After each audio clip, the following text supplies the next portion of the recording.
निकुंज नवनिभृत चिदानंद वृंदावन धाम, ये समस्त अवतारों का मूल स्थान है। इसी से सब धाम प्रकाशित होते हैं, इसी से जो धामी हैं इन्हीं से सब अंश कला अवतार होते हैं। समस्त सहचरियों ने जब प्रिया प्रीतम के एकांतिक रस को जगत में कैसे रसास्वादन कराया जाए ऐसा चिंतन किया, तो युगल सरकार को प्रार्थना की,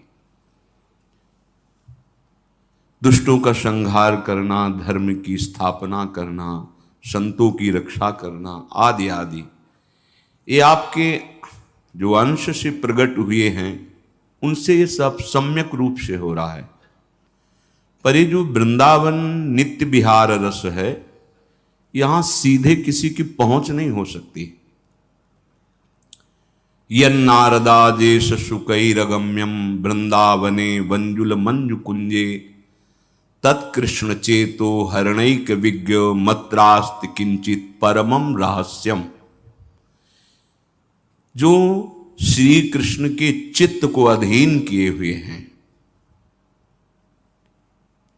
वो हमारी निकुंज विहारिणी श्यामा जी और उनके समीप विराजमान बिहारी जी, इन्हीं से अवतार होते हैं। तो ब्रज में सहचरियों की प्रार्थना से इस रस का सोपान प्रकट करने के लिए, जैसे महल में चढ़ने के लिए सीढ़ियां होती हैं, ऐसे ही ये निकुंज विहार रस जो है बहुत ऊंचाई पर है, जिसे मोक्ष पदवी कहते हैं। ब्रह्म तेज को ज्योति जहां योगेश्वर धरे ध्यान, ताही को आवरण तहां नहीं पावे को जान। ऐसा महा तेज का आवरण है, उपासना करके उसी में लीन हो जाना कैवल्य परम पद है। पर उस तेज को चीर कर आगे बढ़कर जो महान रसमय तेजो रूप निकुंज एव कलयन नेत्रादि पिंड स्थितम, ये सामर्थ्य नहीं किसी की।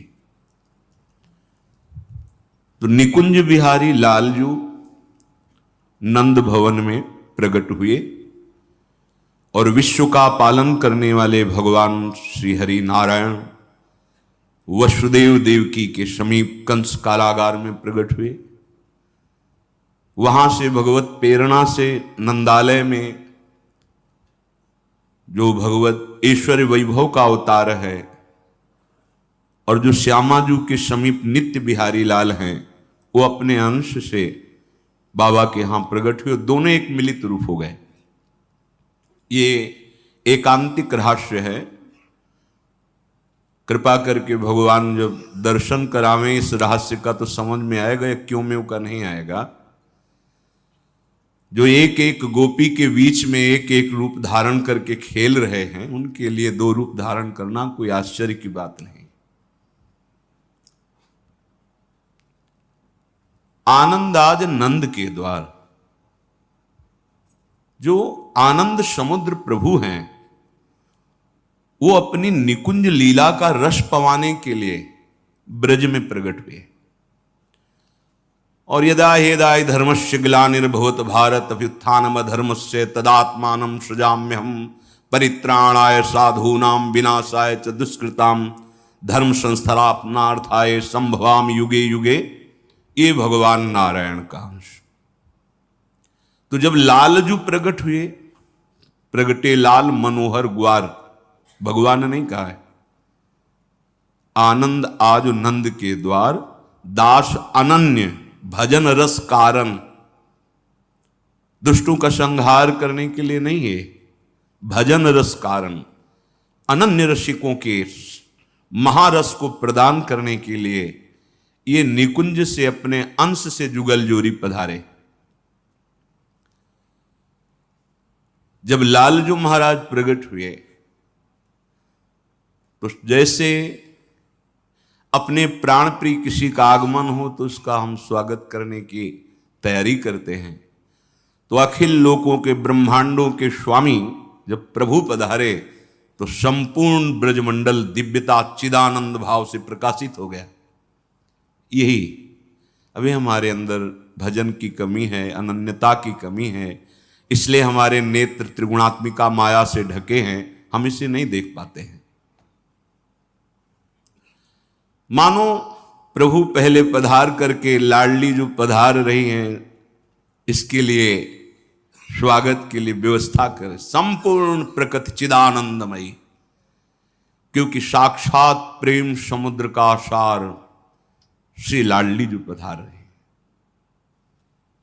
जैसे लालजू महाराज का यहां दो रूप देखने को पाया गया, एकांतिक रसिकों के द्वारा, एक भगवान का वैभव स्वरूप और एक प्रेम रस निकुंज बिहारी लालजू दास अनन्य भजन रस कारण। ऐसे ही एक आह्लादनी शक्ति स्वरूप अपने अंश से वृषभानु भवन में, जिन्हें आह्लादनी शक्ति कहा गया है। हम जो निकुंज की बात करते हैं कि हमारी स्वामिनी जो कोई शक्ति नहीं है, इनके अधीन है लालन, अनंत ब्रह्मांडों के स्वामी इनके अधीन है, साक्षात प्रेम मूर्तिमान श्री लाडली जी अपने प्रेम रस को प्रदान करने के लिए अवतरित हुई वृषभानु भवन में अपने अंश से। तो निकुंज में तो नित्य विहार वैसे ही चल रहा है, नादि नांत दो विहार करें तो लाल प्रिया में भई न चिन्हारी। ऐसा थोड़ी है कि नंदालय वृषभानु भवन में प्रकट हुए तो निकुंज में विश्राम हो गई लीला, नहीं। अनादि अनंत वृंदावन अनादि है, अनंत है, ब्रह्मा के द्वारा बनाया हुआ नहीं है। ये त्रिगुणात्मिका माया का खेल नहीं, ये प्रभु का नित्य घर है। संपूर्ण सृष्टि का सृजन होता है, पालन होता है, लय होता है। ये दिव्य चिदानंद धाम में इस प्रलयाग्नि का प्रवेश भी नहीं होता है।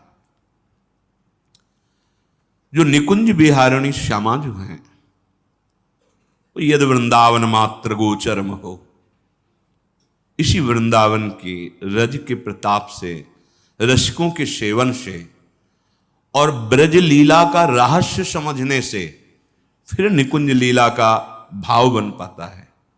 जैसे आप रास कभी ना देखे हों, जो हमारे ब्रजमंडल के महानुभाव रासाचार्य जन प्रभु के स्वरूपों को श्रृंगारित करके दिव्य भाव प्रकट करते हैं लीला में, तो देखकर हमारी भावना बनने लगती है कि ऐसी होती होगी रास, ऐसे होते होंगे प्रभु के लीला विलास। तो हमारी स्वामिनी जू नवनिवृत्त निकुंज बिहारिणी जू, ये निरंतर हित सजनी के साथ अनंत सहचरियों को सुख प्रदान करते हुए नवनिवृत्त निकुंज में विलसती रहती है।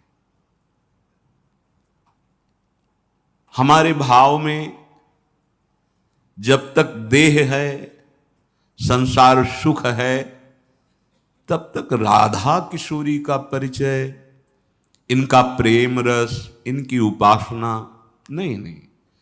बड़े बड़े ज्ञानियों के लिए भी अगोचर हमारी लाडली जो है, वो इस रस को प्रदान करने के लिए प्रकट है। हमारी स्वामिनी जी का एक नाम है रसदात्री, रस प्रदान करने वाली।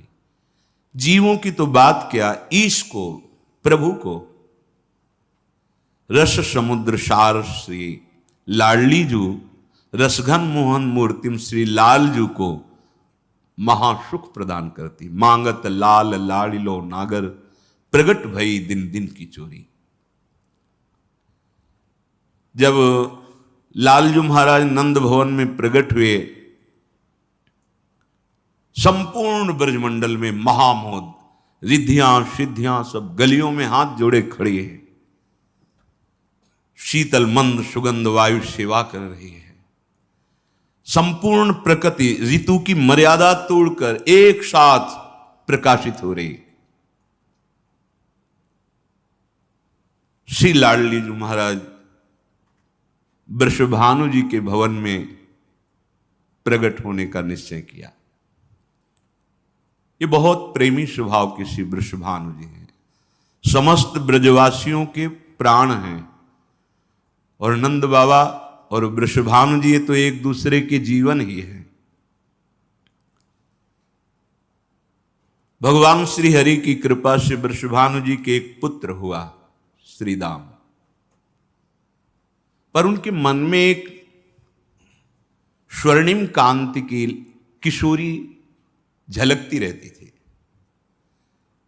आंख खोलें तो वही पीतारुणक्षयुमनंत तडिल्लताभाम, पीत और अरुणिमा लिए हुए अनंत बिजलियों की सी कांति।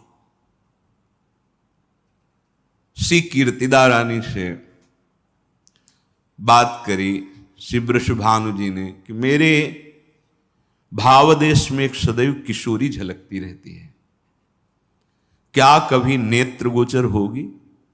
क्या मेरा कभी ऐसा सौभाग्य होगा कि ये किशोरी हमारे यहां प्रकट हो और हम इसको दुलार करें, पालने में झुलावें और महल में खेलती हुई देखें, जो हमारे भाव में है।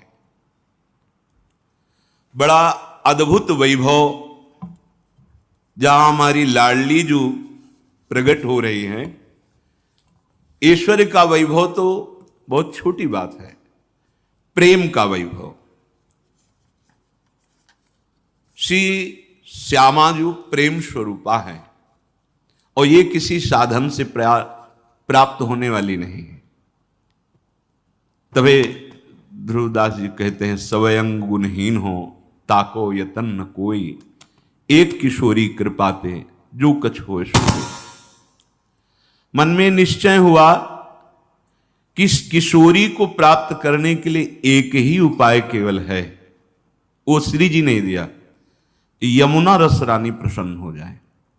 वृषभानु जी के हृदय में प्रेरणा हुई कि जो तुम्हारे भाव देश में लाडली जो हैं, अगर इनका प्रादुर्भाव चाहते हो तो यमुना रस रानी को प्रसन्न कर लो।